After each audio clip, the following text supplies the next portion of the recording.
ತಾರೀಕು 7-9-2025 ಭಾದ್ರಪದ ಶುಕ್ಲ ಪೌರ್ಣಿಮೆಯಂದು ಸಂಭವಿಸುವ ರಾಹುಗ್ರಸ್ತ ಚಂದ್ರಗ್ರಹಣ ವಿಚಾರ. ಗ್ರಹಣ ಅಂದರೆ ಸರ್ವತಃ ಭಯಪಡ್ತಕ್ಕಂತಹ ವಿಚಾರವಲ್ಲ. ಅದೊಂದು ಪ್ರಕೃತಿಯ ಒಂದು ಪ್ರಕ್ರಿಯೆ. ಹಾಗಾಗಿ ಇಂತಹ ಗ್ರಹಣ ಸಂಭವಿಸಿದ ಸಮಯದಲ್ಲಿ ಗ್ರಹಣಾಚರಣೆಯನ್ನು ಮಾಡ್ತಾ ಸಕಲ ವಿಧವಾದ ಫಲಾಫಲಗಳನ್ನು ಪಡೆಯಬಹುದು. ಅದೇ ರೀತಿಯಾಗಿ ಈ ದಿನದ ಗ್ರಹಣ ಕಾಲವು ಆದ್ಯಂತ 3:27 ಕಾಲ ಗ್ರಹಣವು ಸಂಭವಿಸುವುದರಿಂದ 12 ರಾಶಿಗಳಲ್ಲಿ ಕೆಲವು ರಾಶಿಗಳಿಗೆ ಶುಭ ಫಲಗಳು, ಹಾಗಾಗಿ ಕೆಲವೊಂದು ರಾಶಿಗಳಿಗೆ ಅಶುಭ ಫಲ, ಕೆಲವೊಂದು ರಾಶಿಗಳಿಗೆ ಮಿಶ್ರ ಫಲವು ಸಂಭವಿಸುತ್ತದೆ.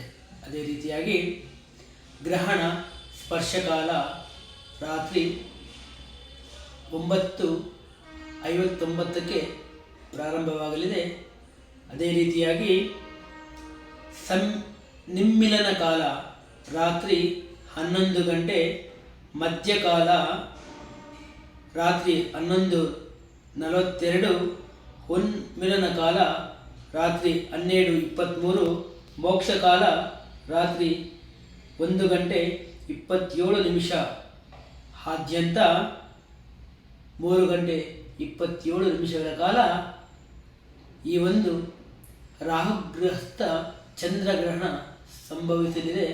ಹಾಗಾಗಿ ಈ ಗ್ರಹಣ ವಿಚಾರದಲ್ಲಿ ಶಾಂತಿ ವಿಚಾರ.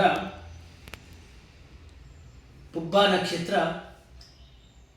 ಪೂರ್ವಭಾದ್ರ ನಕ್ಷತ್ರ, ಕುಂಭರಾಶಿಯಲ್ಲಿ ಜನಿಸಿರುವ ಎಲ್ಲ ಮಾನವರು ಈ ಒಂದು ಮಂತ್ರವನ್ನು ಪಠಿಸುತ್ತಾ ಆ ಮಂತ್ರವನ್ನು ಒಂದು ಕಾಗದದಲ್ಲಿ ಬರೆದು ಗ್ರಹಣ ಮುಗಿಯುವ ತನಕ ತನ್ನ ಬಳಿ ಇಟ್ಟು ನಂತರ ಆ ಒಂದು ಕಾಗದಯುಕ್ತವಾಗಿ ದೇವಾಲಯಗಳಿಗೆ ಹೋಗಿ ದೇವತಾರ್ಚನೆಯನ್ನು ಮಾಡಿ ತಂಡುಲ, ಚಂದ್ರಬಿಂಬ ದಾನವನ್ನು ಕೊಟ್ಟು ಭಗವಂತನ ಆಶೀರ್ವಾದವನ್ನು ಪಡೆದು ಬರುವುದು. ಮಂತ್ರ: ಯಾಸೌ ವಜ್ರಧರೋ ದೇವ ಆದಿತ್ಯಾನಾಂ ಪ್ರಭುರ್ಮತಃ ಚಂದ್ರಗ್ರಹೋ ಪರಾಗೋಸ್ತು ಗ್ರಹಪೀಡಾಂ ವ್ಯಪಾಹತು. ಯಾಸೌ ದಂಡಧರೋ ದೇವ ಯಮೋ ಮಹಿಷ್ವಾಹನ ಚಂದ್ರಗ್ರಹ ಪರಾಗೋಸ್ತು ಗ್ರಹಪೀಡಾಂ ವ್ಯಪಾಹತು.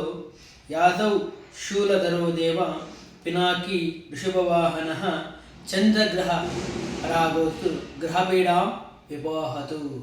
ಈ ಒಂದು ಮಂತ್ರವನ್ನು ಕಾಗದದಲ್ಲಿ ಬರೆದು ಗ್ರಹಣ ಮುಗಿಯುವ ತನಕ ತನ್ನ ಸಮೀಪದಲ್ಲೇ ಇಟ್ಟು ನಂತರ ದೇವತಾರ್ಚನೆಯನ್ನು ಮಾಡಿ ಅರ್ಚಕರಿಗೆ ಅಕ್ಕಿ, ಬೆಲ್ಲ, ಚಂದ್ರನ ಬಿಂಬವನ್ನು ಕೊಟ್ಟು ಅಲ್ಲಿ ಆಶೀರ್ವಾದವನ್ನು ಪಡೆದರೆ ಈ ಒಂದು ಗ್ರಹಣ ಶಾಂತವಾಗ್ತದೆ.